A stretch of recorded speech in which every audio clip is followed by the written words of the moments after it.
Well, during your confirmation hearing, you made several important commitments. For instance, you told Senator Coons there will be no politicization at the FBI. There'll be no retributive actions taken by any FBI should I be confirmed as FBI director.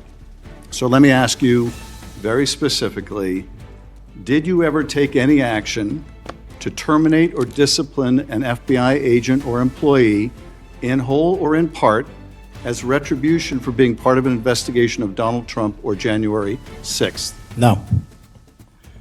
You also committed, you assured Senator Blumenthal, all FBI employees will be protected against political retribution.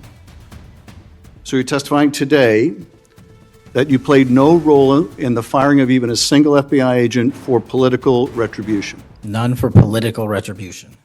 And if any FBI agent said you did, they would be lying. Is that your testimony?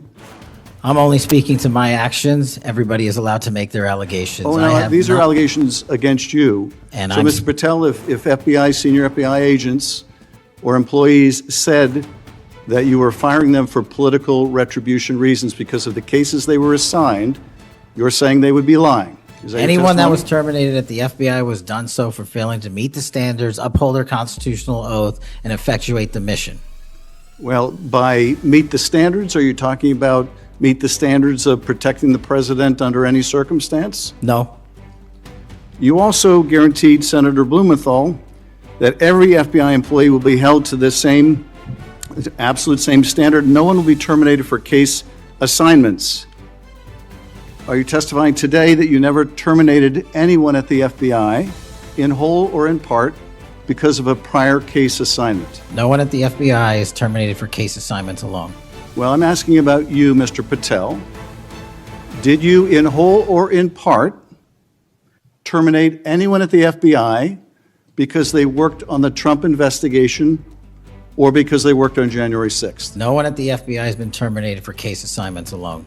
Okay, you're saying alone. Does that mean they were terminated in part because they were assigned to a January 6th case or assigned to the Mar-a-Lago case?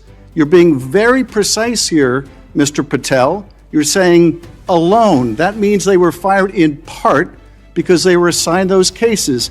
Is that your testimony? Absolutely not. But if you want to keep putting words well, in my mouth, then go let me ahead. ask you, let's strip away the word alone. Did you terminate or participate in any discipline of any FBI employee in whole or in part because of their work on an investigation of Donald Trump or January 6th? Yes or no? Any terminations at the FBI by employees. No, I'm asking you a very specific question. And I'm question. going to answer the question, but you don't like the answer because it's the No, truth I and it guts want your an answer to my narrative. question. I don't want an answer to someone else's question. So let me just be precise, and I ask for a yes or no answer.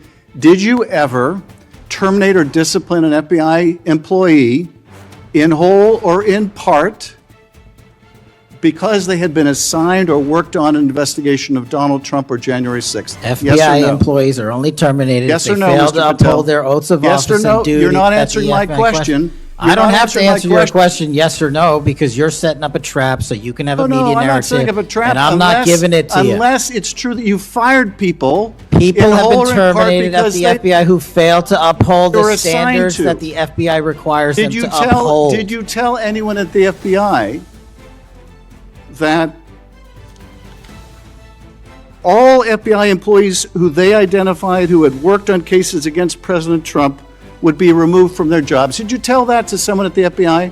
Say that I would remove people for case assignments? That people that were identified as having worked on cases against President Trump would be removed from their jobs? Did you tell that to someone at the FBI? People are not removed But for just case answer my assignments. question. Just answer my question. Did you tell that to People someone? are not removed for case No, assignments. you're not answering and I my would- question. And I would Mr. never Patel, tell anyone. Did you tell someone at the FBI that FBI employees identified as having worked on cases against President Trump would be removed from their jobs? Yes or no? Did you tell someone that? I would never tell anyone at the FBI that they're being removed for basically their case assignments.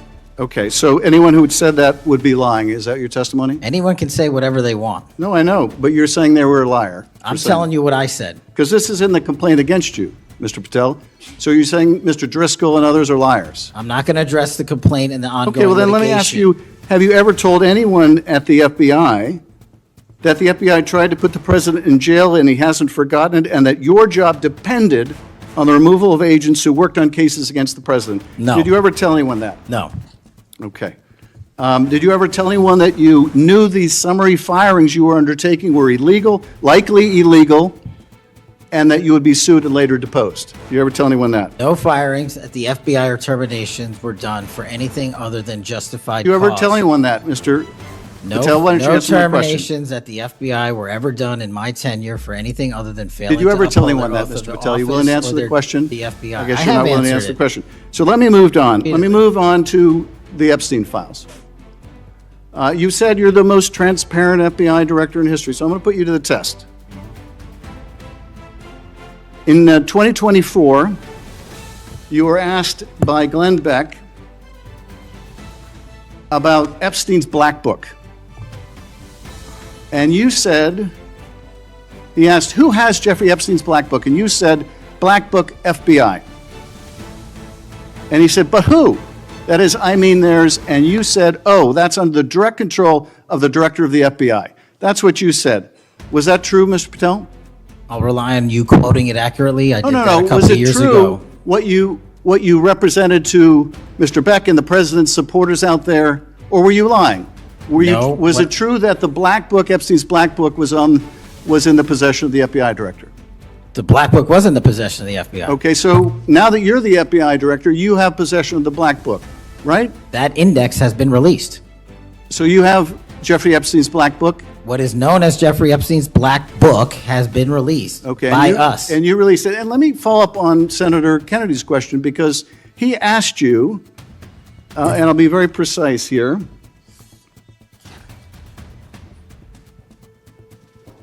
You've seen most of the files.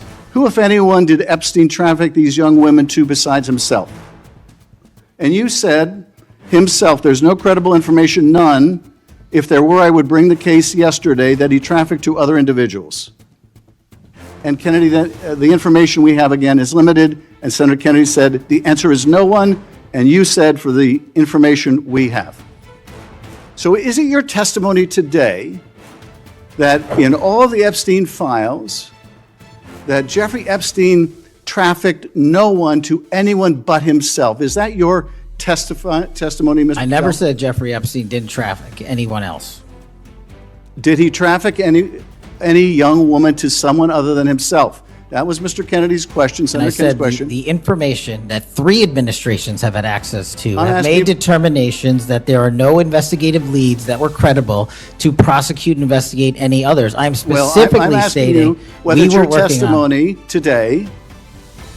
Well, you just read it, and I I'm- said it I'm- 10 minutes ago, so let the record reflect my testimony. I just want to make sure there's no misunderstanding, because there are victims like Virginia Weaver who have testified otherwise, who have said otherwise, and you're telling the American people today that the Epstein list is a single name and it's Jeffrey Epstein. That's what we're to believe? That's not what I'm saying. That's what you're saying, and Well, you can say whatever you Let me want. ask you this.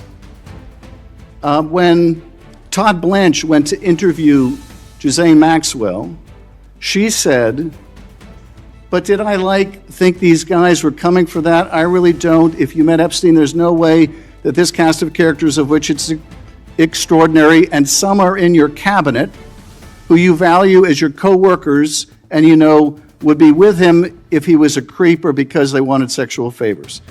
A man wants sexual favors, he will find that. They didn't have to come to Epstein for that. And the next question Todd Blanche, the president's former criminal defense lawyer, asked is not who in the cabinet, who are you referring to? His question is, so when's the last time you think you were with Mr. Epstein when he got a massage? So let me ask you, who are those cabinet members that Ghislaine Maxwell was referring to that were part of this cast of characters associated with Mr. Epstein? Who are they? The Deputy Attorney General took the aggressive step that no one else did and interviewed Miss Maxwell for No, I'm 2 asking you, days, who are and we the released who are the the cabinet entirety members? of that Who are the cabinet transcript. members? I do not have that transcript in front of me. You're picking it piecemeal. The American And- public can read the entirety of Let me ask you that. one last question, because you clearly won't tell us the cabinet members associated with Mr. Epstein. Let me ask you one last question. And that is, right after she gives this testimony in front of an FBI agent, among others, she's transferred to a minimum security prison not suitable for a sex offender like herself. Who made that decision and why? The Bureau of Prisons.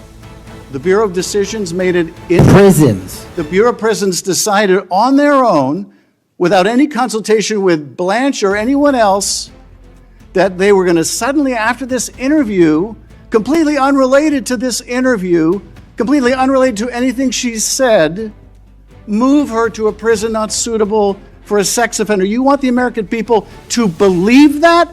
Do you think they're stupid?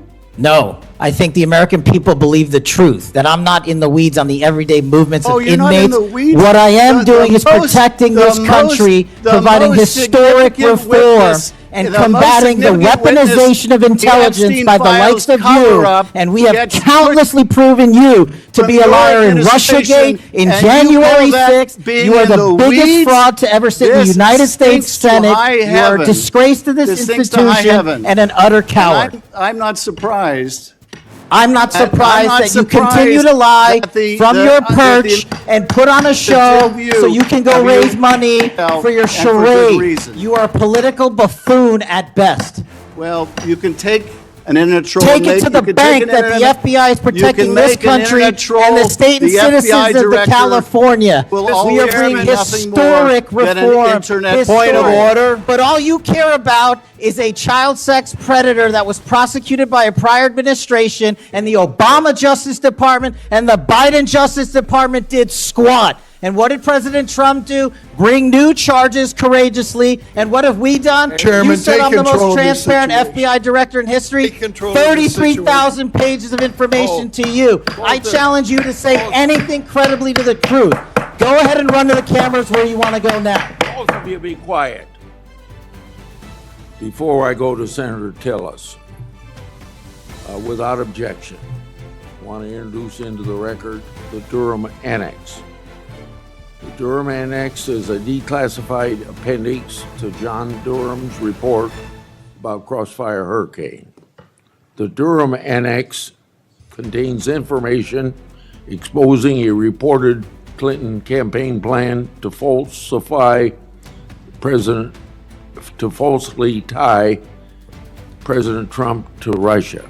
For years, I've fought to assemble and publicize all the facts heretofore unknown surrounding Durham's investigation, Crossfire Hurricane, and related matters. The Durham Annex was declassified large part because of Director Patel. Senator Tillis. Thank you, Mr. Chairman, and Director Patel, thank you for being here. I've actually admired the way you've tried to keep your composure over the course of this. Kind of reminds me of an old Far Side comic that said,